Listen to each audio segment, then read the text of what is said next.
alasan mengapa son horeg dilarang. Nek horeke tenggene kamar, tenggene kasur sae. Iya ya. Ibu nggih. Nek horeke tenggene kasur, tenggene kamar sae. Tapi nek horeke terkait dengan son nek kedah kula panjenengan paham. Senajan alhamdulillah beberapa hal sudah samangke clear dan sudah berpindah menjadi son karnaval Indonesia. Mbok bentuke padha atau mboten, mari kita lihat bersama-sama. Nah, nopo 3 alasan terkait dengan son horeg. Son itu nggih, son niku nggih, tapi nek horeg ini ku menggetarkan dengan dentuman yang rodok keras sing rata-rata yang mendengarkan tutup telinga. Wong ngono kok digawe tutup telinga dan rata-rata membahayakan rumah sekitar. Pun yang pertama mengganggu pihak lain. Islam sangat menghargai hak kenyamanan orang lain. Penggunaan sound horeg dengan volume yang ekstrim besar jelas sangat potensial mengganggu banyak orang. Mengganggu hak orang lain tentu diharamkan dalam Islam, apalagi hanya didasarkan pada hobi dan hiburan beberapa orang. Jadi rata-rata hanya seneng-seneng toh, ya, hanya seneng-seneng toh. Dalam sebuah riwayat, Syekh Musa bin Zain bahkan mengharamkan permainan bola di jalanan ketika suara teriakan para pemainnya mengganggu orang yang sedang beristirahat atau hendak tidur. Maka lebih-lebih lagi jika gangguan itu muncul dari aktivitas yang memang berpotensi membawa banyak kerusakan seperti sound horeg.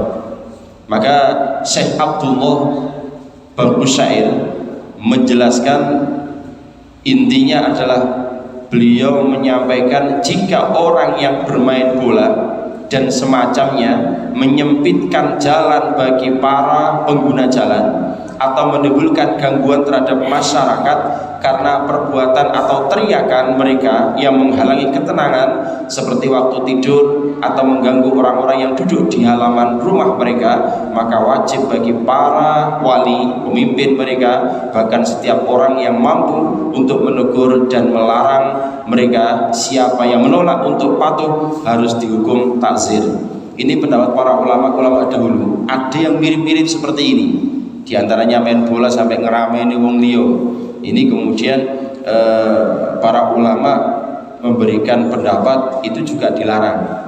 Kalau sepak bola di Indonesia ini sudah dilokalisir di tempat-tempat khusus GBT dan seterusnya, nah, itu bagus. Berarti kan sudah tempat yang kira-kira sudah seperti itu, berpotensial amal.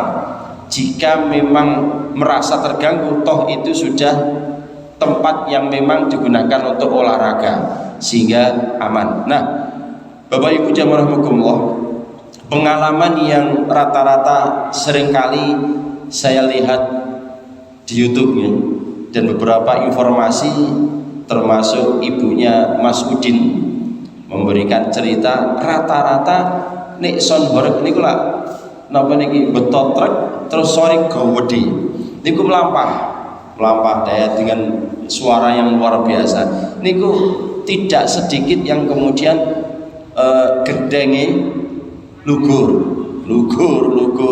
ya, walaupun ada beberapa kesepakatan dari panitia sing lugur di bejoli ada memang, tapi yo apa kabeh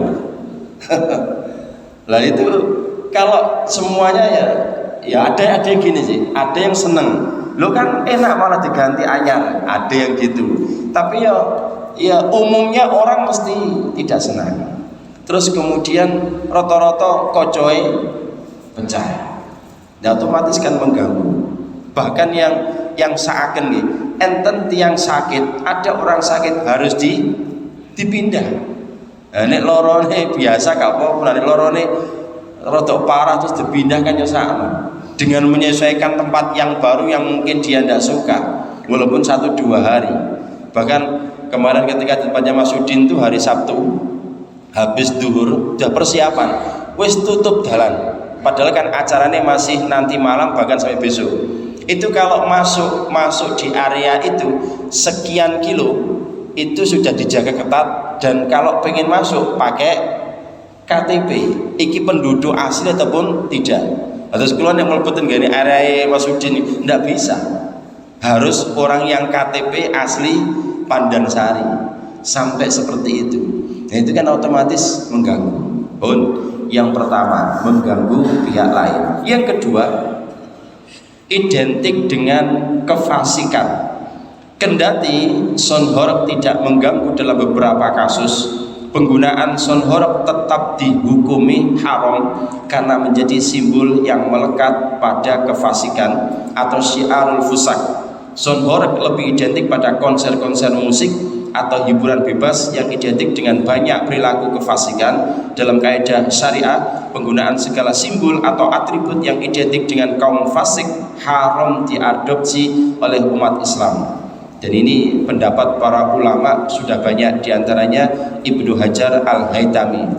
Beliau menyampaikan haram hukumnya menggunakan alat musik yang menjadi simbol pesta mabuk-mabukan seperti tumbar, sejenis alat petik, dan juga mendengarkannya karena kenikmatannya yang ditimbulkan darinya dapat mengarah pada kerusakan seperti halnya minuman khamr, terlebih bagi mereka yang baru saja meninggalkan kemaksiatan, juga karena alat itu merupakan simbol orang-orang fasik dan menyerupai mereka adalah haram.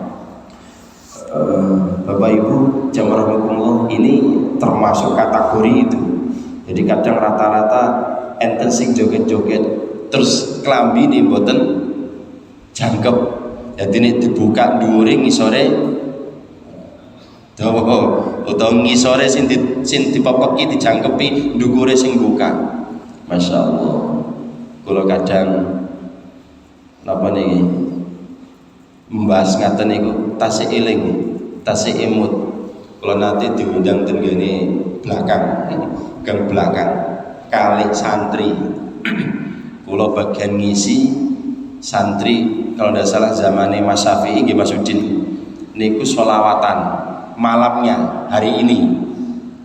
Nah menunggu benjengi disetelno acara khusus, terus informasi ini mendem-mendem. Masya Allah, wingi niku digawe ngaji sholawatan, esoke temen ini digawe mendem-mendem. Wah, ngaji ini lah rada hilang. Tapi ya ndak apa-apa lah. Piye maneh ngajine keanekaragaman masyarakat. Nah, termasuk niki identik dengan kefasikan. Rata-rata akan membahayakan umat jika ulama tidak memberikan komentarnya. Makanya ulama harus menyampaikan, salah satunya MUI Jawa Timur, karena kejadian ada di area Pasuruan dan sekitarnya, termasuk kabarnya area Malang. Itu orang-orang yang punya kegiatan soundhoreg itu bukan sound system ya. Sound system seperti yang Mas Farid ini tidak ada masalah, bagus, karena memang bunyinya sound system bukan soundhoreg. Yang bermasalah itu soundhoreg. Loh, napa bedane? Bedane kalau soundhoreg itu adalah rangkaian dari beberapa agenda itu.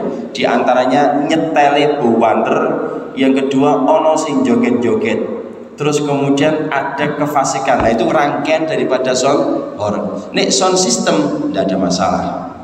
Pokoknya diatur volume nih. Ketika di acara nikah-nikahan tidak ada masalah. Pokoknya diatur volume nih. Panjenengan mawon nek enten acara nikahan terus buwanter kan ya dodo-dodo sesek deg deg. Kadang numpak mobil lho, mobile krasa saking bantere.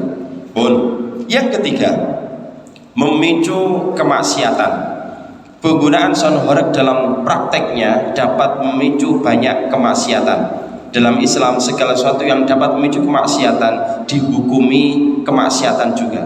Imam Ghazali menyampaikan wa tahsilu madinnatil ma'siyati ma'siyatun wa na'ni bil madinnati ma yata'arradul insan bihi liwuqu'il ma'siyati. Menempuh hal yang berpotensi menyebabkan maksiat adalah suatu kemaksiatan. Yang dimaksud dengan potensi maksiat adalah hal-hal yang dapat membawa seseorang terjerumus ke dalam kemaksiatan. Yang bahaya lagi gini, jika itu menjadi legal, son horeg kok jadi legal, istilahnya ulama kiai mau meneng, terus itu menjadi tuntunan. Yang awalnya tontonan menjadi tuntunan, maka iso-iso kena kabeh. Sak kiai-kiai ini melok kena azab, kena dosa. Apalagi turun-turun diterusno. Katakanlah gitu panjenengan. Jadi sapa wonge yang menjadi awal kali kemaksiatan, dia mendapatkan investasi dosa. Begitu juga kebaikan. Sumama contoh tenggene area mriki boten enten jamaah remi. Boten jamaah remi. Panjenengan mempelopori jamaah remi. Hanya melopori tok. Tapi kok itu berkelanjutan, kelanjutan. Selagi jamaah remi ijek lanjut, panjenengan angsal kiriman jamaah remi. Boten usah kelompok bagian prasarana, bagian gelar kloso tetap kena mau bagian prasarana. Begitu juga kebaikan. Panjenengan tenggene jamaah mriki iki tidak ada yang namanya jamaah tahlil, jamaah istighotsah. Kok ndak ono jenengan sponsor yang pertama kali, maka selagi jamaah itu tetap berjalan, panjenengan angsal investasi pahala. Itu. Maka para ulama, para kiai itu kudu ngomong beberapa hal yang memang itu membahayakan umat. Nah, cuma setelah itu bergulir, beberapa hal kejadian. Di antaranya nopo? Pernyataan para kiai berbunyi seperti ini. Katsirun khutaba'uhu wa qalilun fuqaha'uhu. Pernyataan yang lain, katsirun wa'aduhu wa qalilun ulama'uhu.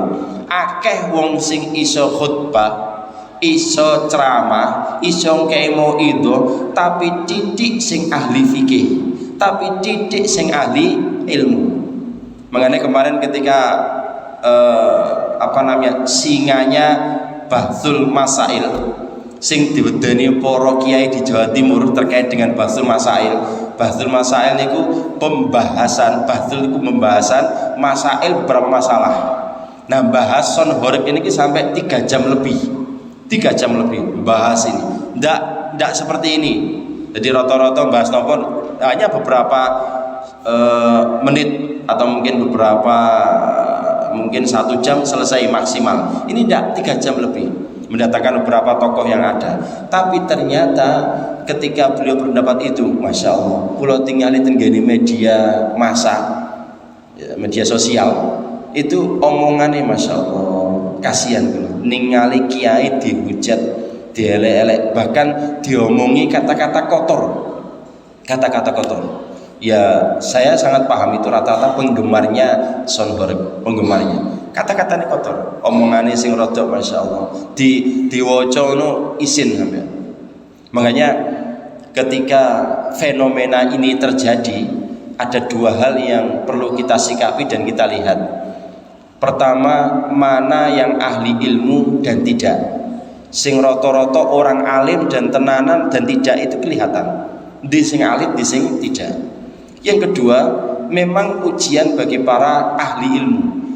Kuat, sabar, utawa ngamuan. Makanya para ahli ilmu, wong sing ilmune dukur niku melihat itu terus dilok-lokno, dihina, itu santai. Ya memang masyarakat. Jangankan ulama, kiai hari ini, wong sing Kanjeng Nabi yai ditentang, dihina, dielek-elek, bahkan dijak perang. Makanya kalau ada kiai ulama sing lurus gitu, terus kemudian dihujat-hujat, itu biasa zamannya Kanjeng Nabi ngaten. Pendapat Imam Abu Hasan Asyadili, beliau menyampaikan tidak sempurna orang yang ahli ilmu dalam kedudukannya kecuali mendapatkan 4 hal.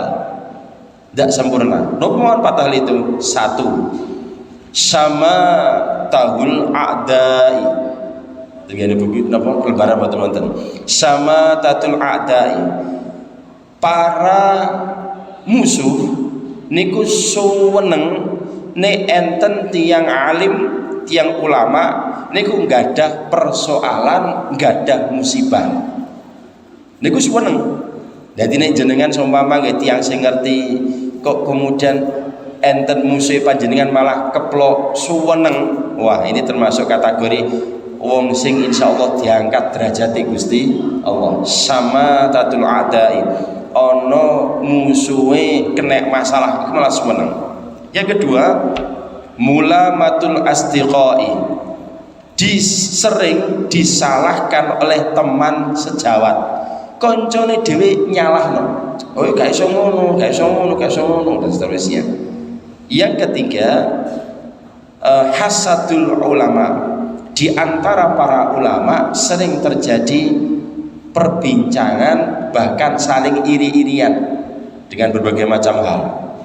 Yang keempat terjadi sekarang ini yang tadi saya sampaikan, yaitu toknul juhali, dituding oleh orang bodoh, dielek-elek karo wong bodoh. Wong gak ngerti tapi nyalahno kiai, wong gak ngerti malah nyalah-nyalahno para wong ulama. Niki bahaya. Memang sudah akhir zaman. Nek ngene gak ki nyaman. Pun wallahu alam bisawab.